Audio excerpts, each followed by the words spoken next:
Welcome to today's show. My name is John. As always, you can subscribe to the show on Apple Podcast or follow the links to social media in the podcast show notes. So please subscribe when you're finished listening. You can also go to snarkymoviereviews.com to read notes, bios, and other random movie thoughts. Today's movie is The Prisoner of Shark Island, 1936. This movie was directed by the great and mean director John Ford. It is beautifully filmed in black and white, and the story is exciting and well-paced. However, they told a version of U.S. history that has been taught in school and in popular narrative for a century or more. When this movie was reviewed by the New York Times at the time of its release, Frank S. Nugent accepted the tale as fact. This movie would have to work hard to be further from the truth. This film received a rating of 7.3 by IMDb.com. By modern standards, this movie is extremely racist. I vow and do declare, never more. That Roosevelt sure do have a lot of children, don't you, Ma Sam? African Americans are presented as simple children, superstitious, happy to follow their Southern overlords, and not really caring for Yankees. Recent scholarship indicates that Your Name is Mudd predates Dr. Mudd's conviction by at least 4 decades. However, I choose to stay with what I have always believed, that the saying is related to Dr. Mudd and not just about dirtying your name. With that, let's get to the actors. Actors. Right, and I'm a Shakespearean actor. The wonderful cowboy actor and friend of John Ford, Carey, had a relatively small role as the commandant of Fort Jefferson Prison. Carey was covered in episode 74, Angel and the Bad Man, 1947. In one of his first few credited roles, John Carradine played the rage-filled Union Sergeant Rankin. Carradine was first covered in episode 12, Billy the Kid vs. Dracula, 1966. Paul Fix was cast in a small role as David Herod, a co-conspirator with Booth. Paul Fix was covered in episode 15, The Undefeated, 1969. Warner Baxter played the role of Dr. Sammuel Alexander Mudd, the man convicted of helping John Wilkes Booth escape following the Lincoln assassination. Baxter was born in Ohio in 1889. He was somewhat of a showman at an early age, exhibiting a boy that would eat flies and worms for part of the profit. At the age of 9, his family moved to San Francisco. Following the 1906 earthquake, the family lived in a tent for a time. By 1910, Baxter was working in vaudeville. He later worked on Broadway and eventually ended up in films. He was a big star during the silent era, and one of his first big roles was as the Cisco Kid in the movie Old Arizona, 1928.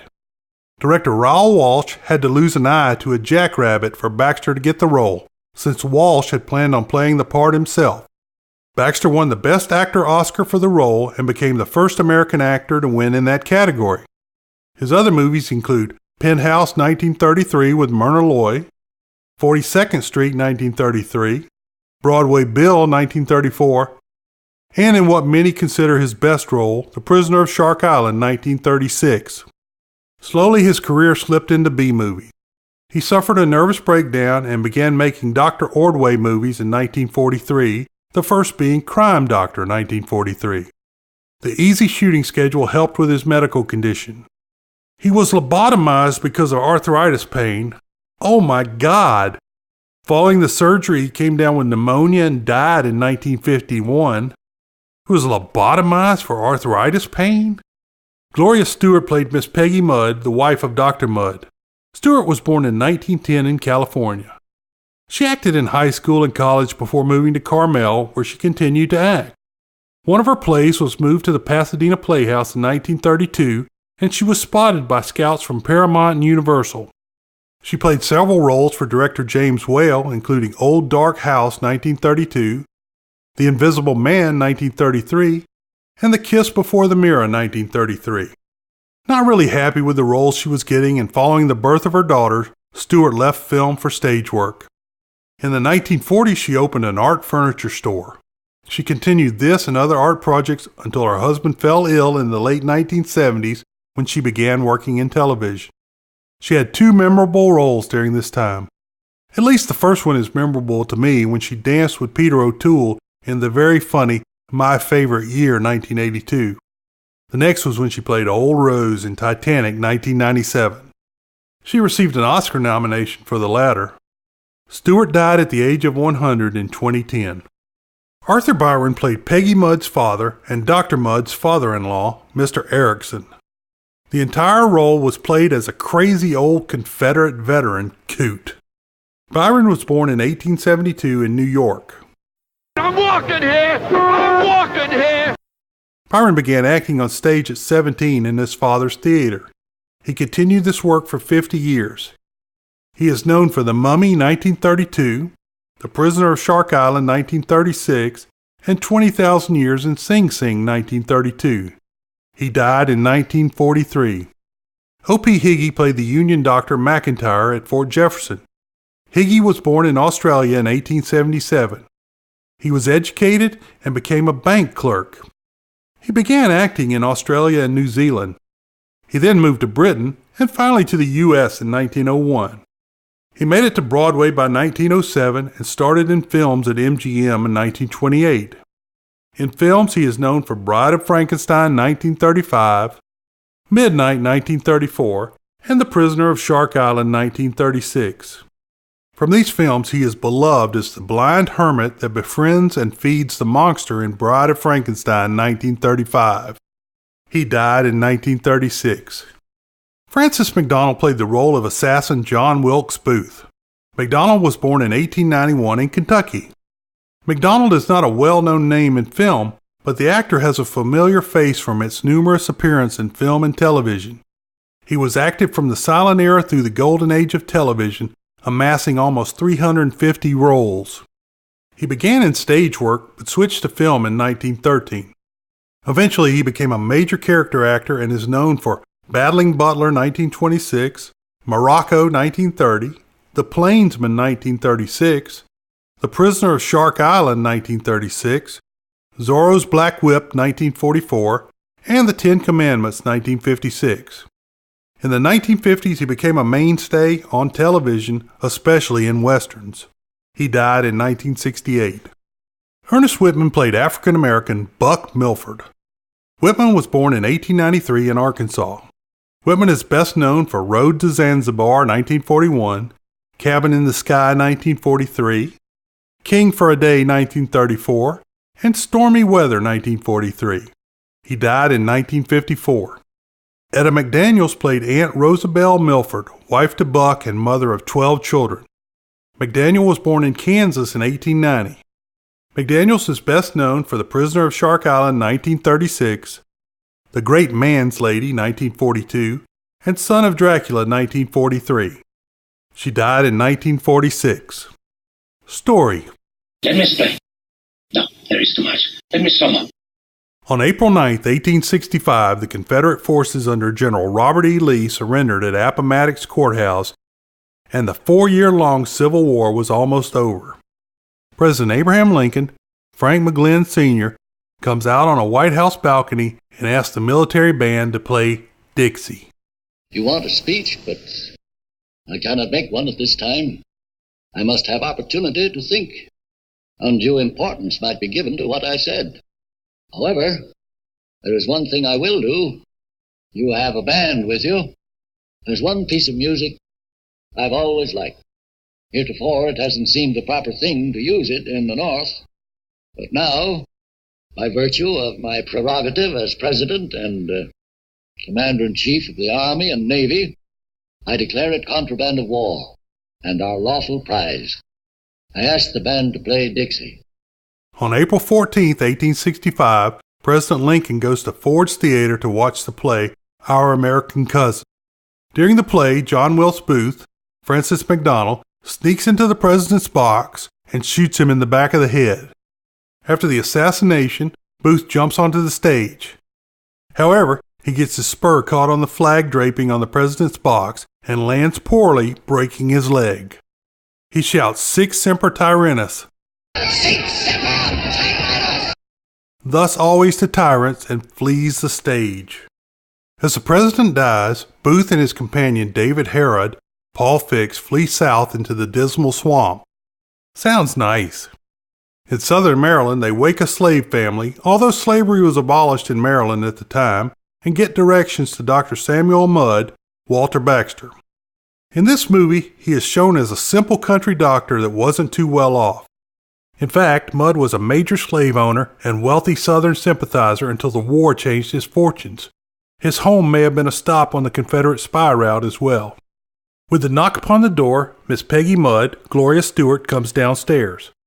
The two fugitives enter the house, and the doctor treats Booth, but he has to cut away his boot. Mudd tries to get the man to rest. In the movie, Mudd talks about how President Lincoln is the only friend the South has and why he's such a good guy. Not likely. Booth tries to scrape his name out of his boot. Booth gives $50 to Mudd and they leave into the night. The bell rings again, and it is a small child summoning the doctor to the birth of Buck Milford, Ernest Whitman, and Aunt Rosabelle Milford, Etta McDaniel's 12th child. They are the slaves that pointed Booth to Dr. Mudd's house. In the morning, Union cavalry arrives, and they arrest the man that had his buggy stolen, and they head to Mudd's house. At breakfast, Mr. Erickson, Arthur Byron, Mudd's father-in-law, is explaining in an excited voice how it was really an issue of states' rights. I tell you, it was not a question of slavery, and never was. It was a question of states' rights. The Constitution of the United States laid down certain fundamental truths, I gad, and one of them was that the individual state had a right to secede at any time it so chose. Right. To Mudd's daughter Martha Mudd, Joyce Kay, while they are being served by an African-American woman. Mr. Erickson is a crazy old poop. The cavalry reaches Mudd's house and begins searching the house. Out back, Martha finds a discarded boot of Booth. When a soldier discovers the boot, he takes the boot to his officer as Mr. Erickson rages crazy about killing Northern politicians. And if I had my way, I'd line up every blame official of the North, sir, and have them shot. Yes, sir. Have them shot. And are these the sentiments of your son-in-law? My son-in-law, sir, is a Southerner. As Mudd heads back to his house, a Yankee carpetbagger is inciting the field hands. Mudd has the black men run him off. Don't let him think he can scare you. You're just as good as he is. You're as good as any white man. Wait a minute. Who gave you permission to come on my land and take my hands away from the work? You can't bluff me, Mudd. You're a slaver. You always have been. You're going to get off my place or you want to be thrown off? These colored men are my friends. Go on, throw them off. Get back. Keep away. Don't you dare lay your black hands on a white man. Why, Captain, you just been telling us that we're as good as you is. Mudd then sends Buck back to his cabin to see his new son. Yes, sir, my son. Get back to your cabin. Roosevelt's baby's born. Yes, sir. Well, what kind I got this time? Fine-looking boy. Strong as a bull. Come on, get it. I vow and do declare.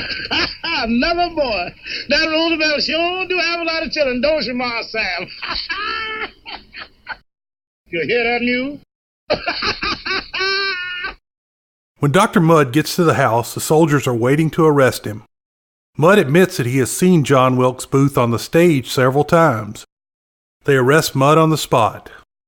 Later, the text tells that Booth was killed and that 8 people are on trial, including people that have tried or planned to kill other elected officials. In the movie, there is no possibility that Mudd was guilty.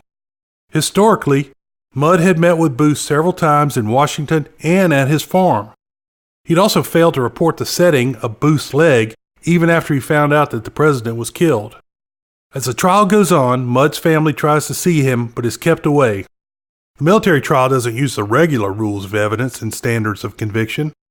Dr. Mudd gives an impassioned plea to the court. He is found guilty and sentenced to life in prison at the fort at Dry Tortugas, about 90 miles west of Key West. Mudd is allowed to see his family before he is shipped to the prison. Dry Tortugas is a beautiful place, for a week or so, if you have air conditioning. Mudd and other military prisoners were sent to the island prison. The commandant of Fort Jefferson Prison, Harry Carey, watches Mudd walk through the entrance. Most of the prison guards are African Americans. The prisoners are logged in by Sergeant Rankin, John Carradine, and he is a mean SOB. When he makes it to Dr. Mudd, he looks up for the first time and shines with glee at having the prisoner under his thumb. Sergeant Rankin knocks Mudd to the ground and says that he will regret only getting a life sentence. Dr. Sammuel A. Mudd, Dr. Mudd, I've been waiting for you. So all they gave you was life. Couldn't hang you, huh? Well, by Judas, you're going to wish the heck for I'm through with you.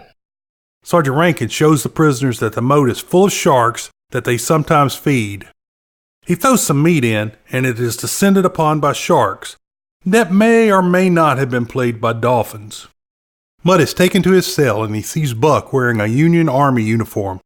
He speaks to Buck, who just replies, "Move on, white man." Mudd is taken to the infirmary where a doctor is working on mosquito larvae and is happy to meet another doctor until he finds out that this doctor is Mudd. Later, Buck comes by Mudd's cell and calls him Master Sam. He says he has been on the island for months, having been sent down by Mrs. Mudd to help out the doctor. Buck gives Mudd soap to wear as protection against the mosquitoes. Mrs. Mudd and her crazy old father work the politicians in Washington trying to get Mudd released. The old man wearing his Confederate uniform probably doesn't help. The plan is to serve a writ of habeas corpus, deliver the body in civil jurisdiction. The plan involves breaking Dr. Mudd out of prison and getting him to the mainland. Within 24 hours, I'll have 5,000 of my old brigade under my command. We'll seize a war vessel or two and blow the whole goddamn prison to ashes and deliver Sam in Key West with a guard of honor. The crazy old father-in-law searches for a sword he can sell while Dixie plays, and he mumbles in authentic frontier gibberish. And no sidewinding, bushwhacking, hornswoggling, crocker. I'm particularly glad that these lovely children are here today to hear that speech. Not only was it authentic frontier gibberish. One night, Buck brings a letter to Master Sam. The letter tells of the boat coming for him with 2 flashing lights that will wait outside of the prison for Mudd. Buck says he will make arrangements to be the bridge guard and he will leave with Mudd. When Buck crosses the prison yard, Sergeant Rankin is watching him. Sergeant Rankin sees Mudd looking at the ship. Later, Sergeant Rankin searches the cell, but the key is in the bar of soap. When the guard detail reports to Sergeant Rankin, he calls Buck out and almost breaks his story. Carradine looks like the devil. Sergeant Rankin goes to Mudd's cell and finds it unlocked. Mudd is moving through the casemates with a sheet rope for climbing. Sergeant Rankin finds out that Buck volunteered for bridge guard and he orders him arrested. Sergeant Rankin wants Mudd brought back dead, not alive. He hides above the sallyport opening. Mudd tries to make it back to his cell, but it is guarded. He scales the wall of the fort and lowers himself towards the moat on his rope. Mudd calls for Buck, and the guard that replaced him fires at him. Sergeant Rankin fires and knocks Mudd off the wall. To Sergeant Rankin's chagrin, the rifle fire drives the sharks away, and Mudd makes it to sea. The Commandant orders Sergeant Rankin to take boats after Mudd and bring him back alive. Mudd makes it to the ship where his crazy father-in-law and wife are waiting. Just then, the Union boats arrive and recapture Mudd. Sergeant Rankin calls Mudd Judas and has murder in his eyes, but he doesn't do it. Hi, Judas. Back at the prison, they lock Mudd in an underground pit where Buck is already a prisoner. Mrs. Mudd goes back to her daughter, an African-American maid, and lets the girl know that the crazy Confederate grandfather is dead. Buck and Mudd are suffering in the pit and haven't heard any bugle calls or received any food or water. The Commandant is signaling a ship to bring the supplies in because he has 1,000 cases of yellow fever in the prison. Tell the captain of that ship I've got to have those supplies. Tell him I got 1,000 hospital cases here and only 1 doctor. Tell the Commandant again. I'm sorry, but I refuse to put in. The ship's captain will not deliver the supplies because of the disease. The single fort doctor is treating the cases as best he can. The doctor has no cure. It's pretty clear that the doctor has caught the disease. The black troops that are not sick refuse to help. Of course, this is done in the most racist way possible. A corporal, Jack Pinnock, reminds the Commandant that Mudd is a doctor. They head off to get Mudd. The Commandant asks for Mudd's help. I'm here on a curious mission. I want your help. What's all this to me? That's what you must decide for yourself, sir. You couldn't possibly be in a better position to tell me and my men to go straight to the devil. No one would understand it better than I would. In your place, I'd do it myself. But in spite of that, in spite of the fact that I can promise you no reward, that I can offer you nothing but exposure to death, I want your help. Once before, I was a doctor. I'm still a doctor. Mudd and the Commandant take Buck topside. The Commandant gives complete control over to Mudd. The men that are not sick, African Americans, are blockaded in the mess hall. They fire at Mudd when he comes to talk to them. He tells them that they will be tried for mutiny and hanged. In some real racist shit, they believe him because he's a real Southern man. Don't come no closer, white man. Stay where you is. Us men ain't gonna come out there for nobody. I'm not gonna ask you to come out, but you're gonna listen to me.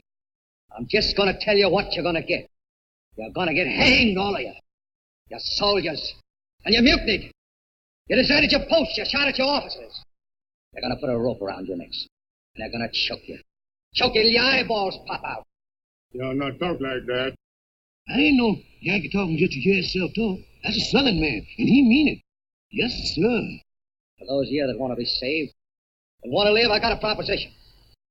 There's nobody going near those yellow fever men. But this orderly and me. But I need help outside. I need workers, colored boys, water boys. Boys that's willing to do what I say. For any of you boys that are willing to do that, I promise to save from hanging. He sounds like a nice man.